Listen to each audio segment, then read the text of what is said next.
শৈশব থেকেই অভাব আর কষ্ট তার নিত্যসঙ্গী। মায়ের স্নেহে লালিত সেই ছোট্ট মেয়েটা নিজের শক্তি আর ইচ্ছা শক্তির জোরে দাঁড়িয়েছে নিজের জীবনের লড়াইয়ে। কিন্তু কয়েক মাস আগে মায়ের মৃত্যু যেন ভেঙে দেয় তার পৃথিবী।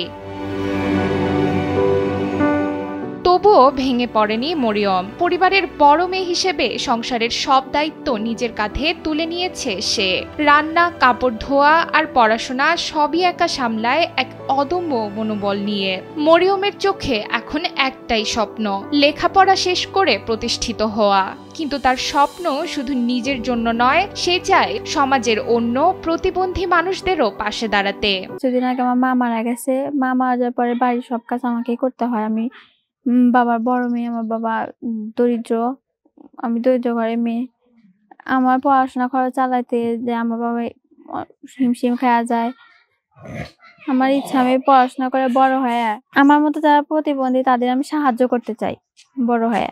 মরিয়মের বাবা মুকাদ্দেস আলী জানান, অভাবের সঙ্গে প্রতিদিন লড়াই করতে হয় তাদের। তবুও মেয়ের স্বপ্ন পূরণের জন্য তিনি হার মানেননি। তিনি চান সরকার ও সমাজের সহায়তায় তার মেয়ে একদিন সত্যি ডানা মেলুক নিজের আকাশে। এখন মূলত সমস্যা হচ্ছে যে আমার এই বাচ্চা মেয়ে প্রতিবন্ধী বাচ্চার লেখাপড়া করার খুব ইচ্ছা, খুব শখ। তো তারপরে শহরে যেতে চাইছিল, কিন্তু আমার সেরকম সামর্থ্য হয় নাই যে আমি শহরে নিয়ে যা বাসা বাড়ি বা যেখানে নিয়ে আমি লেখাপড়া করামো, সেরকম আমার সামর্থ্য নাই। পড়াশোনার খুবই ইচ্ছে, কিন্তু ওই মাঝখানে হঠাৎ করে দুর্ঘটনায় ওরা মাটা মারা গেছে। মারা যাওয়ার পরে আমি খুব অসহায় পড়ে বসে আছি। দেশবাসীর কাছে আমার একটাই অনুরোধ থাকবো, যে সরকারের কাছে অনুরোধ থাকবো যে আমি আমার এই বাচ্চাকে যেন লেখাপড়া ঠিক মতো করাইতে পারি, এবং আপনারা যতটুকু সহযোগিতা করতে পারেন করবেন। মরিয়মের প্রতিবেশীরাও বলছেন, এই মেয়েটা যদি সামান্য সহযোগিতা পায় তাহলে একদিন বড় কিছু করবে। দুপা নেই বললেই চলে। এখন ও পড়াশোনায় খুব ভালো ছিল ছোটবেলাতে, পরবর্তীতে ধীরে ধীরে হয় না যে আসলে ক্লাস ফ্রেন্ডদের সাথে ওইভাবে মিশতে পারে নাই, ঠিক মতো প্রাইভেট পড়তে পারে নাই। ওর আসলে সুযোগ সুবিধার অনেক ঘাটতি ছিল। এখন বাড়িতে পড়েই যতটুকু করা যায় সেভাবে পড়েই এখন এসএসসি পাস করছে। ওর বাবাও এখন হচ্ছে যে বৃত্ত তার নেই যে তার মেয়েকে যেখানে পড়ছে সেখানেই রেখে আসলে হচ্ছে পড়াশোনা করাবে, তো সেই সুযোগটা তার নেই।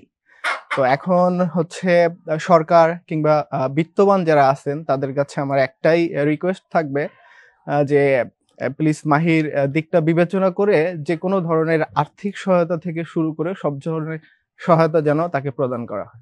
দুটি পা অচল, কিন্তু সিরাজগঞ্জ সদর উপজেলার রতনকান্দি ইউনিয়নের খোদ্দবয়রা উত্তরপাড়ার মাহির স্বপ্নের পা কখনো থামে না। সে প্রমাণ করতে চায় প্রতিবন্ধকতা নয়, মনোবলই আসল শক্তি। সিরাজগঞ্জ থেকে আজিজুল ইসলামের পাঠানো তথ্যচিত্রে ডেস্ক রিপোর্ট, নুসরাত তালবিয়া।